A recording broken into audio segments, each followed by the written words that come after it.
Assalamualaikum warahmatullahi wabarakatuh. Perkenalkan, nama saya Duratul Hidayah dari kelas B26 PJJ PAI UIN Syekh Nurjati Cirebon. Pada mata kuliah bimbingan konseling, saya akan menjelaskan mind map yang berjudul Agama dan Psikologi sebagai landasan dalam melaksanakan bimbingan dan konseling. Terdapat 6 bagian. Yang pertama yaitu pengertian dasar agama, psikologi, bimbingan, dan konseling. Masing-masing dijelaskan, yaitu tentang pengertian dasar agama, pengertian dasar psikologi, dan pengertian dasar bimbingan konseling. Yang kedua yaitu landasan agama dan bimbingan konseling, yang terdapat dalam nilai dan prinsip religius, tujuan religius bimbingan konseling, sumber daya landasan, serta peran konselor religius. Yang ketiga, landasan psikologi dalam bimbingan dan konseling. Yang keempat, integrasi agama dan psikologi dalam bimbingan konseling. Yang kelima, tujuan akhir bimbingan dan konseling berbasis agama dan psikologi. Yang keenam, contoh implementasi dalam praktik bimbingan konseling. Di sini saya akan menjelaskan satu persatu dari pengertian dasar agama. Pengertian dasar agama yaitu sistem kepercayaan yang mengatur hubungan manusia dengan Tuhan dan sesama, atau sebagai sumber nilai moral dan etika dalam kehidupan. Sedangkan pengertian dasar dari psikologi adalah ilmu yang mempelajari perilaku dan proses mental manusia, yang memberikan pemahaman terhadap aspek kejiwaan dan individu. Berikutnya, pengertian dasar bimbingan dan konseling itu sendiri adalah proses bantuan profesional untuk membantu individu mengembangkan potensi dan menyesuaikan diri serta secara optimal. Jadi, mengembangkan potensi dan menyesuaikan diri secara optimal. Yang kedua, yaitu tentang landasan agama dan bimbingan konseling. Di dalamnya terdapat nilai dan prinsip religius. Tujuan religius bimbingan konseling dan sumber landasan serta peran konselor religius. Nilai dan prinsip religius terdapat nilai tauhid, nilai amanah, dan nilai ihsan. Nilai tauhid artinya yaitu keyakinan pada Tuhan sebagai pusat nilai. Amanah yaitu tanggung jawab konselor dengan kliennya. Ihsan yaitu berbuat baik dalam membantu. Jadi seorang konselor itu harus mau berbuat baik kepada kliennya. Tujuan religius bimbingan konseling yaitu dapat membantu individu mencapai keseimbangan spiritual dan mental. Dapat mengarahkan perilaku sesuai ajaran agama.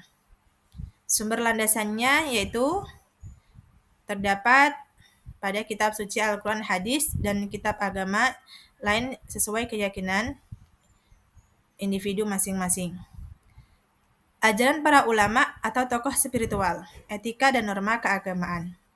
Peran konselor religius yaitu sebagai teladan moral dan rohani yang menanamkan nilai iman, takwa, dan akhlak mulia.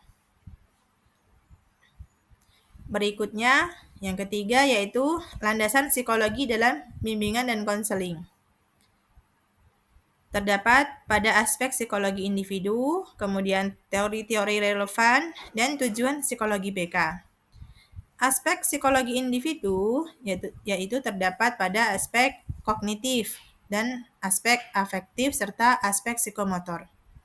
Aspek kognitif yaitu cara berpikir dan memahami diri. Aspek afektif yaitu mengenal perasaan dan emosi dari klien tersebut. Aspek psikomotor yaitu tindakan dan kebiasaan. Berikutnya, mengacu pada teori-teori yang relevan. Teori-teori yang relevan terdapat 4 teori yaitu teori psikoanalisis, teori humanistik, teori behavioristik, teori kognitif. Teori psikoanalisis yaitu memahami konflik bawah sadar manusia. Teori humanistik yaitu aktualisasi diri dan empati. Teori behavioristik yaitu pembentukan perilaku positif. Teori kognitif yaitu restrukturisasi pikiran negatif. Kemudian tujuan psikologi BK dapat meningkatkan kesehatan mental, dapat mengembangkan potensi diri, dapat menyesuaikan diri dengan lingkungan sosial. Berikutnya yaitu tentang integrasi agama dan psikologi dalam BK. Terdapat dalam pendekatan holistik, prinsip integratif, dan hasil integrasi. Pendekatan holistik yaitu menggabungkan nilai spiritual dan psikologi, memperhatikan aspek jasmani, rohani, sosial, dan moral. Prinsip integratif yaitu terdapat psikologi memberi metode dan teori ilmiah. Kemudian agama memberikan arah dan nilai moral. Hasil integrasi, bimbingan konseling yang berlandaskan nilai spiritual dapat pemulihan mental dan spiritual klien secara seimbang. Konselor menjadi figur empatik sekaligus berakhlak. Berikut nomor 5 yaitu tujuan akhir bimbingan dan konseling berbasis agama dan psikologi. Yaitu dapat membangun kesehatan mental dan keseimbangan spiritual, dapat menuntun individu menuju kebahagiaan dunia dan akhirat, dapat membantu individu mengenal potensi diri sebagai hamba dan khalifah Allah, dan dapat menanamkan nilai-nilai moral, sosial, dan emosional yang positif.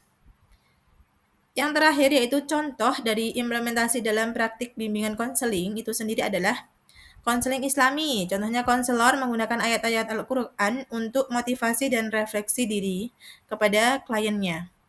Yang kedua, terapi spiritual, meditasi, doa, dan dzikir untuk ketenangan batin. Jadi ini perlu diterapkan kepada klien kita. Pendekatan humanistik religius, yaitu mendengarkan aktif dengan empati dan kasih. Kita sebagai konselor harus mempunyai jiwa yang sabar dalam menghadapi masalah-masalah dari klien tersebut. Pendidikan karakter, yaitu menanamkan nilai jujur, sabar, dan tanggung jawab melalui kegiatan konseling. Demikian min map yang berjudul Agama dan Psikologi sebagai landasan dalam melaksanakan bimbingan dan konseling telah saya paparkan. Terima kasih atas waktunya. Sampai ketemu di pertemuan berikutnya. Wassalamualaikum warahmatullahi wabarakatuh.